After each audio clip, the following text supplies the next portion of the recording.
Were there any administrative roadblocks or hurdles that made the budgeting process more difficult than it should have been where you worked? Time.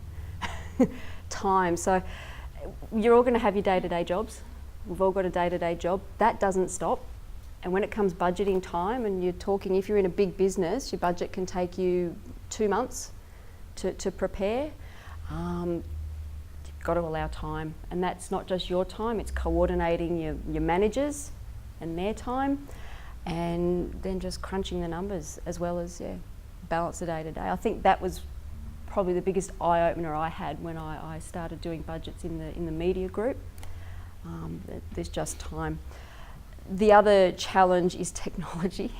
Sometimes the models don't behave quite as planned. So again, be a little, you guys are fine, you're growing up in the technology age, I didn't. So it's a little more challenging when it comes to technology, but sort of know who your people are that know how the models work, and don't be afraid to ask questions. I think maybe not from the technology point of view, but definitely time us uni students understand where you're coming from. Wish we had a bit more time to get those assignments done. What do you think is the most difficult part of forecasting the budget numbers? Ooh, uncertainty. I find it really challenging when there's major changes in the economy.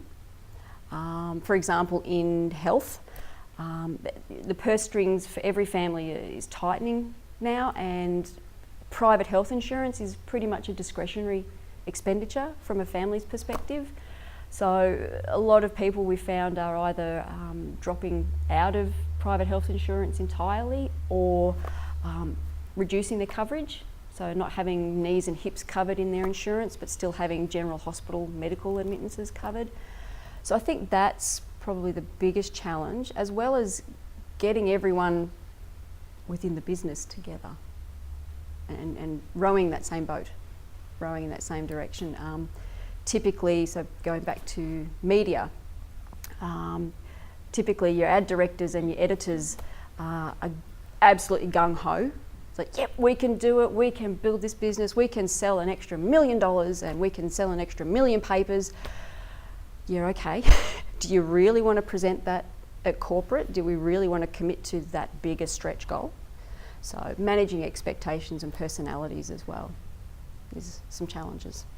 So it's dealing a lot more with different personalities of the different management groups of the business is the real problem. It's a challenge. I don't know that I'd say it was a problem. So we're finance people for a reason, is because we're good at numbers, and we're good at understanding business drivers and logic and making the links. An ad director is an ad director because they're good at selling, and editor's an editor because he's good at writing and selling papers. So they're not necessarily good at numbers. So we've got to break that down for those people that are experts in their field to understand. It's kind of like me trying to be a nurse. I've got no idea how to do that, and I respect that. And my job or my role is to break it down so that everyone's on the same page. Yeah. What type of behavioural issues have you noticed at the different stages of the budgeting process? Yeah. And how do you think they should be dealt with? If I go back to publishing industry again, pre-2008, I mentioned before, was boom days. It was smashing the budget. We could spend anything that we wanted to spend. Post-2008, I think part of the difficulty was people mourned for those good old days, those heady days when I could spend $500,000 on a party.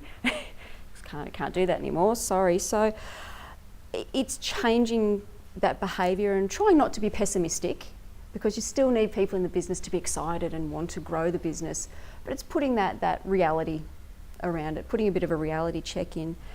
I think another behavioural thing is balancing short term with long term. So you'll find as you go through your careers that I'm lucky enough now that I'm in a situation where I'm part of a short-term incentive scheme. So I am rewarded based on performance of business.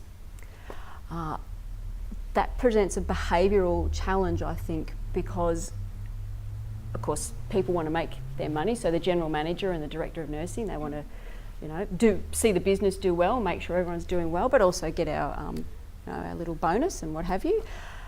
So you sort of think accounting theory. Have you all done accounting theory where you're balancing? Okay, you're balancing the short term versus long term. Short term incentive, short term profitability. Yay, get my bonus. Long term risk.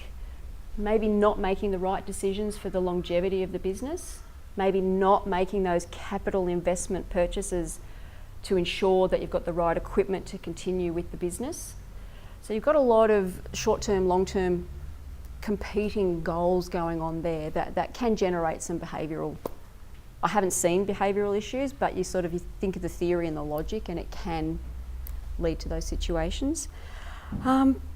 Another behavioural one that I came up against in the publishing media was blaming finance for the budget. So when you're comparing your actual results to your budget results, and if the ad director hasn't made budget for whatever reason, finance set that budget, it's a finance budget. So that's always been an interesting experience, and at the end of the day you cop it on the chin and you just go through and explain the rationale behind the budget, probably for the 10th or 20th time, and then continue to move forward. Thick-skinned. Important to be thick-skinned.